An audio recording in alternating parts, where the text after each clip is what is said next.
Boas tardes, arratsaldeón. Bona tarde, buenas tardes. En primer lugar, quiero enviar mis condolencias a los familiares y amigos de todas las personas que han fallecido por el COVID-19. Quiero homenajear una vez más a todos los profesionales de la sanidad que se están dejando literalmente la piel, la salud y la vida para cuidar de nuestro pueblo, a los profesionales de los servicios sociales y a las fuerzas de seguridad y a todos los trabajadores y trabajadoras que muchas veces, desde condiciones muy precarias, están en primera línea dando la cara para proteger a la gente. Hoy quiero tener unas palabras para los trabajadores de las Fuerzas Armadas, en especial para las mujeres y hombres de tropa y marinería. Les estamos viendo estos días cumplir su deber allí donde se les requiere y a veces se nos olvida que cuando cumplen 45 años muchos de esos soldados no tienen futuro.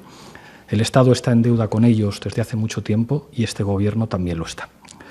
Comparecemos hoy para dar cuenta del nuevo paquete de medidas económicas y sociales que hemos aprobado en el Consejo de Ministros para reforzar la protección social, el escudo social frente a la crisis del coronavirus.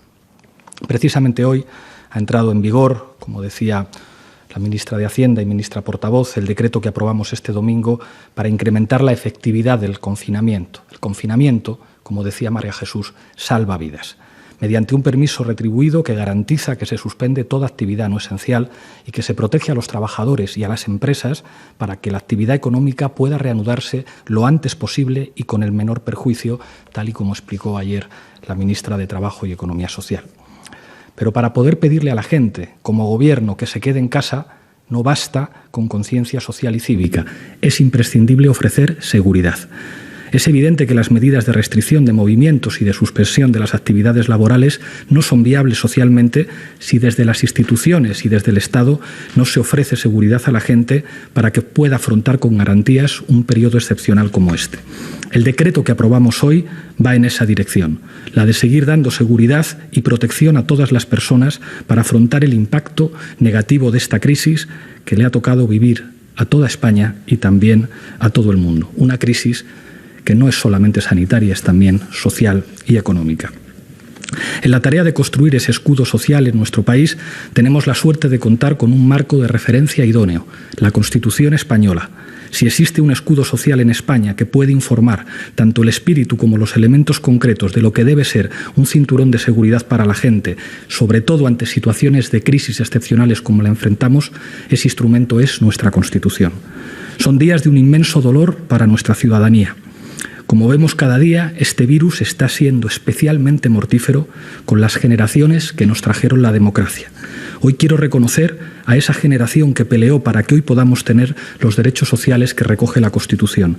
Esos derechos sociales, en una situación de emergencia como esta, son la mejor garantía de seguridad para proteger y cuidar a nuestro pueblo. Artículos como el 35, el 40, el 41, el 43, el 47, el 50, el 51 o el 128 que protegen la seguridad económica de los trabajadores, de los hogares, el sistema de salud, el derecho a la vivienda, los derechos de los consumidores, son la base democrática para afrontar esta crisis. Si en algún momento cobra sentido la noción patriótica de la primacía del interés general del país, tal y como la concibieron los padres y madres de nuestra Constitución, es ahora. La Constitución es el mejor marco de referencia a la hora de construir los dispositivos de protección social que permitan que esta vez salgamos de esta crisis protegiendo a la gente, en particular a los más vulnerables. Unos dispositivos de protección social que hoy ampliamos con medidas muy importantes, algunas de las cuales paso a explicarlas. Quiero antes dar las gracias a los ministros y ministras y en particular a sus equipos de transición ecológica, de Hacienda, de Economía, de Transportes, de Consumo, de Trabajo, de Igualdad y a todos los que han trabajado en las medidas que anunciamos hoy aquí. A propósito de los alquileres, hoy tomamos medidas para proteger el derecho constitucional a la vivienda. La vivienda en estos momentos es un bien aún más imprescindible si cabe, porque es la trinchera desde la cual la gente resiste al virus. Si desde el Gobierno le decimos a la gente que se quede en casa, debemos garantizar ahora más que nunca su derecho constitucional a la vivienda, y ese es uno de los objetivos centrales de las medidas que aprobamos hoy. En concreto, tomamos medidas para proteger a uno de los colectivos que con toda la razón más estaba reclamando en los últimos días una respuesta por parte del Gobierno, las personas que viven en régimen de alquiler. Quedan suspendidos desde hoy y hasta que cumplan 6 meses tras el fin del estado de alarma todos los desahucios sin alternativa habitacional de los hogares vulnerables. Nadie puede ser expulsado de su casa. Quedan prorrogados automáticamente por 6 meses todos los contratos de alquiler en vigor que estén a punto de vencer. Una medida que en la práctica supone impedir que a ningún inquilino de España con un contrato vigente se le pueda subir el alquiler durante los próximos 6 meses. Ponemos en marcha, utilizando el Instituto de Crédito Oficial, un sistema de microcréditos públicos sin comisiones y a interés cero para que todas las personas en situación de vulnerabilidad puedan hacer frente al pago del alquiler de su vivienda habitual. Los inquilinos que se beneficien de estos microcréditos públicos podrán devolverlos en un plazo de 6 años, ampliables hasta 10 años en casos de que tengan dificultades. Y sobre esta medida quiero destacar 2 elementos. Por una parte, la definición muy amplia que hemos hecho de los supuestos de vulnerabilidad para acogerse a este sistema de microcréditos públicos, sumada a las facilidades para la devolución de los mismos, permitirá que un gran número de personas inquilinas puedan acogerse a ellos. Por ejemplo, podrán acogerse todas las personas en paro, los trabajadores afectados por ERTEs o reducciones de jornada o los autónomos que hayan visto reducidos sus ingresos. Y por otro lado, algo muy importante y que quiero dejar muy claro a todas las personas que nos están escuchando y que están preocupados por verse en dificultades para pagar el alquiler. Si hay inquilinos que aún así no puedan hacer frente al pago del alquiler de su vivienda, van a contar con el apoyo del Gobierno. El Estado se hará cargo con fondos públicos de las deudas de todos aquellos inquilinos en situación de vulnerabilidad por la crisis del coronavirus que no logren salir de esa situación y finalmente no puedan hacer frente a la devolución de las ayudas públicas para el pago del alquiler. Por último, este paquete de medidas relativas a los alquileres incluye una distinción que es clave. No es lo mismo, como es evidente para todo el mundo, un pequeño propietario que un fondo buitre o un gran tenedor de vivienda. No es lo mismo, por ejemplo, una pareja de jubilados que reciben una pensión baja y que viven gracias a que pueden complementar su pensión con una renta de un piso o de un local que han comprado tras toda una vida de trabajo, que alguien que tenga 15 o 20 viviendas alquiladas o un fondo buitre que pueda tener miles de viviendas y locales. Por lo tanto, el decreto garantiza que todos los pequeños propietarios van a percibir íntegramente las rentas de sus viviendas y al mismo tiempo garantiza también que los grandes tenedores y los fondos de inversión van a asumir, como es normal, parte del impacto de la medida efectuando quitas o reestructuraciones de las deudas de sus inquilinos. Para que todo el mundo lo entienda, si un inquilino está en situación de vulnerabilidad y su casero es un gran tenedor de vivienda o un fondo de inversión, este tendrá que elegir entre 2 opciones, o bien llevar a cabo la quita del 50% de la deuda del inquilino o bien reestructurar esa deuda para que el inquilino pueda pagarla durante 3 años. Se trata de proteger a los inquilinos y a los pequeños propietarios y al mismo tiempo garantizar que los grandes tenedores de vivienda tienen que arrimar el hombro para asegurar que en esta crisis se hace efectivo el derecho constitucional a la vivienda. En segundo lugar, ampliación de la moratoria de hipotecas. Hoy ampliamos la moratoria de hipotecas que habíamos aprobado recientemente, incluyendo en ella a los autónomos cuya actividad haya sido suspendida por el estado de alarma o cuando su facturación haya caído significativamente. Hasta el último día de mes en que finalice el estado de alarma, la entidad acreedora no podrá exigirles el pago de la cuota hipotecaria ni ninguno de los conceptos que la integran, tampoco los intereses. En tercer lugar, ampliación de la prohibición del corte de suministros básicos y bono social. Hoy tomamos medidas para garantizar los suministros básicos de los hogares de nuestro país.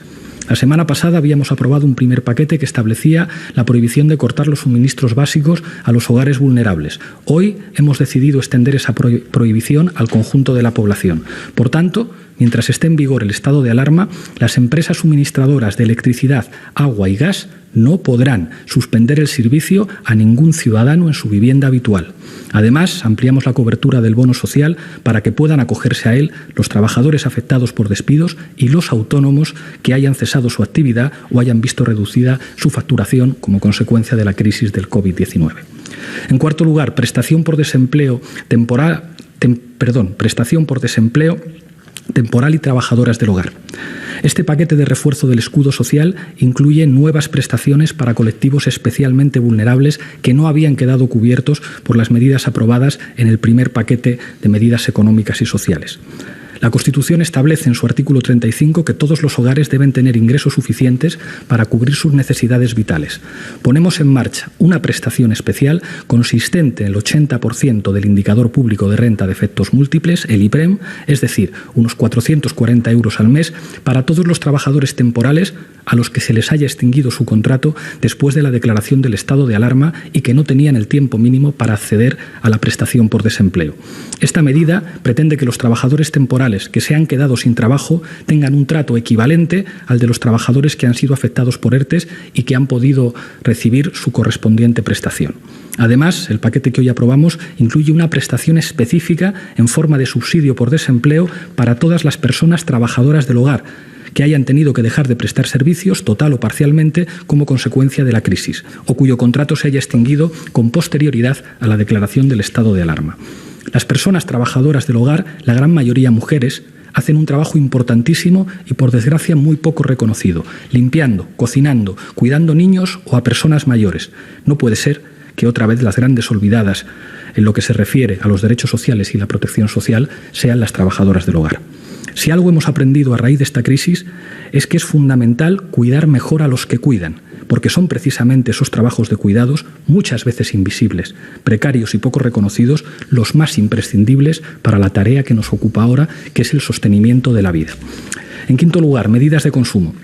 El decreto incluye también medidas más específicas para la protección de los consumidores, como una moratoria de 3 meses prorrogables en el pago de los créditos personales para personas vulnerables, la devolución de los viajes cancelados o medidas para restringir la publicidad de las apuestas en un contexto de confinamiento que hace aún más necesario proteger a las personas que tienen problemas con el juego.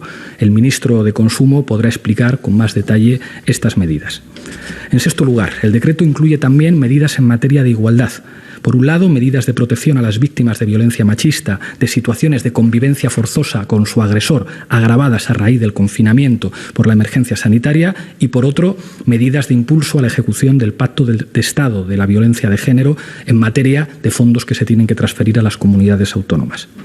El de hoy es un paquete de medidas muy importante que viene a reforzar el escudo social frente al coronavirus y que pone decididamente a nuestro país en la senda de una salida social a esta crisis opuesta a la que se aplicó en el pasado. Seguimos trabajando. La Vicepresidencia Social, junto al Ministerio de Trabajo y al Ministerio de Seguridad Social, estamos coordinados para que el ingreso mínimo vital sea una realidad que podamos anunciarle aquí cuanto antes. Quiero recordar, sin embargo, que el camino del escudo social debemos recorrerlo en el conjunto de la Unión Europea.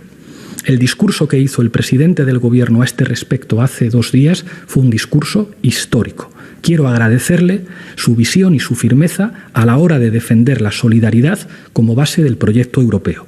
El egoísmo jamás podrá ser un valor que vertebre el proyecto europeo, que solo será viable si se basa en la solidaridad, en el apoyo mutuo, en los derechos humanos y en un marco moral común.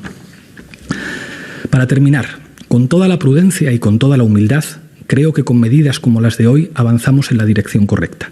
Sin duda, también habremos hecho cosas mal y habremos cometido errores y cometeremos errores y los ciudadanos, cuando pase todo esto, tendrán que juzgar el papel de cada uno.